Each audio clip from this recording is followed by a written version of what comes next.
யோகப்பட்டேன பத்தாங்கம் திருநேத்திரம் சாந்த விக்கிரகம் தியாயே சமஸ்த தோஷக்னம் பாதாத் பஜமகள் மஷம் அஸ்மத் குருபியோ நமகா விகனச மகா குருவே நமகா அனுமன் சுவாமிகள் ஆசிகளுடன்.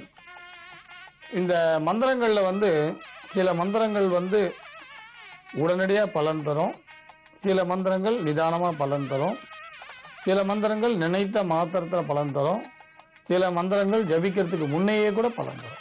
இப்போ ராமநாமம் மாதிரி எடுத்தீங்கன்னா ஜபமே பண்ண வேண்டாம், நினைத்த மாத்திரத்தில் கூட ராமனது அருள் கிடைச்சிடும். அதே மாதிரி தான் கிருஷ்ண பகவானோட அருள். கிருஷ்ணன் யார் அவரை ஸ்மரித்தாலோ, யார் நினைத்தாலோ, யார் சரண அடைந்தாலோ உடனே ரட்சிப்பார். அது போன்று இந்த காளிகா மந்திரங்கள்ல இப்ப சொல்ல போற மந்திரம் ரொம்ப ரொம்ப சக்தி வாய்ந்தது, நினைத்த மாத்திரத்துல அருள் செய்யக்கூடியது. இந்த காளி தேவியை வழிபாடு பண்ணணும்னா ரொம்ப எளிமையான முறை தான், பயப்பட வேண்டிய அவசியமே இல்லை. இதுக்கு விசேஷமான தினம் அமாவாசை, அஷ்டமி, நவமி. காளியை சூலம் வைத்து வழிபாடு பண்ணலாம்.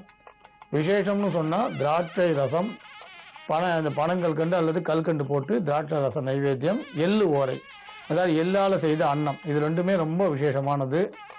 இந்த தவத்தை பண்ணக்கூடியவர்கள் சிவப்பு வஸ்திரம் அணிஞ்சு ஜபிக்கலாம். மிக மிக விசேஷமானது, சிரேஷ்டமானது. சத்ரு பயம், பில்லி சூன்யம், பெரும்பகை, மன வருத்தம், அது சத்ருக்களால் ஏவக்கூடிய ஏவல், இது எல்லாம் முற்றிலும் விலகும். அது கச்சிதமாக முற்றிலும் விலகும். இந்த மந்திரம் இப்ப தொலைக்காட்சியில் தெரியறது, எழுதிக்கங்க. ஹும் ஹும் மகாகாளி பிரசீத பிரசீத ஸ்ரீம் ஸ்ரீம் ஸ்வாஹா. மறுபடியும் சொல்ல பாருங்க. ஹும் ஹும் மகாகாளி பிரசீத பிரசீத ஹ்ரீம் ஹ்ரீம் ஸ்வாஹா. இந்த இதை ஹும் அப்படின்றது அடி வயிற்றுலேருந்து உச்சரிக்கணும். அடி வயிற்றுலேருந்து ஹும் அப்படின்றது தொண்டை வரைக்கும் வரும். ஹும் ஹும் அப்படின்றது இதை தொடர்ந்து 108 முறை ஜபம் பண்ணுங்க. இது ஆரம்பிக்கிறது செவ்வாய் வெள்ளியில ஆரம்பிக்கலாம். இந்த தேவிக்கு வெள்ளியில அல்லது பித்தளையில சூலம் வச்சு வழிபாடு பண்ணலாம். சத்ரு ஜெயத்தை கொடுக்கக்கூடியது. தேவல், பில்லி சூன்யம், மகாமந்திரத்தால் வரக்கூடிய செய்த துஷ்ட பிரயோகங்கள், சாத்தான் பிரயோகங்கள் இதெல்லாம் கிட்டே நெருங்காது. எந்த காரியத்தை நினைக்கிறோமோ அந்த காரியத்தை நடத்தி கொடுக்கும்.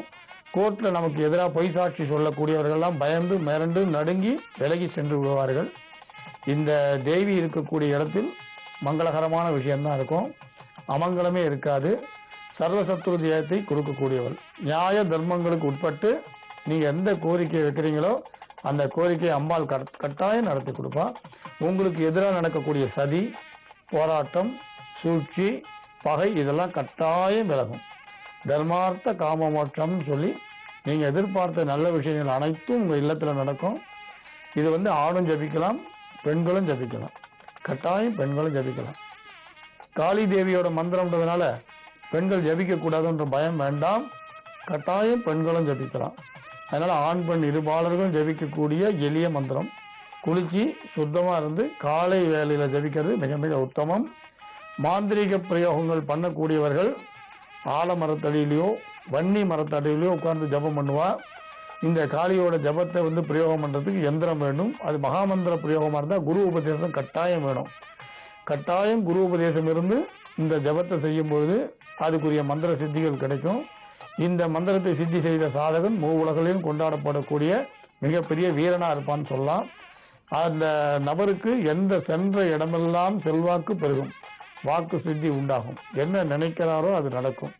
ஆனா இது மகாமந்திரமா பிரயோகம் பண்ணாம நமக்கு என்ன தேவையோ நம் தேவைக்கேற்ப சாத்வீகமாக நம் தேவைக்கேற்ப சாத்வீகமாக பணிவாக பக்தியோட இந்த அம்பாளை ஜபித்தால் கட்டாயம் மகாகாளி இறங்கி வருவா.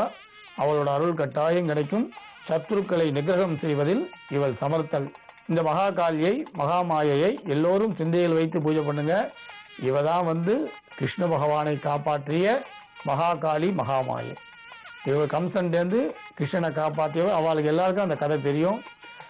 பெண் குழந்தை பிறந்திருக்குன்னு 8வதா இவ யோசிக்கிறா, எல்லாரும் பெண் குழந்தை தானே பிறந்திருக்குது, ஆண் பிறக்கலையேன்றா. கம்சன் என்ன பண்றான், சரி ஏதோ ஒன்று 8வது குழந்தைய ஓய்க்கணும்னு அந்த பெண் குழந்தையை தூக்கி ஆகாசத்துல வீசுறான். அவ காளியா காட்சி கொடுத்து உன்னை அழிக்கக்கூடிய கிருஷ்ணன் நீங்க 8வதா பிறந்தான், அவன் வளர வேண்டிய இடத்துக்கு போயாச்சு. அதனால உன்னோட மாயை இனி செயல்படாது, நான் மகாமாயை, என்னை நீ ஒண்ணும் பண்ண முடியாதுன்னு சொல்வா.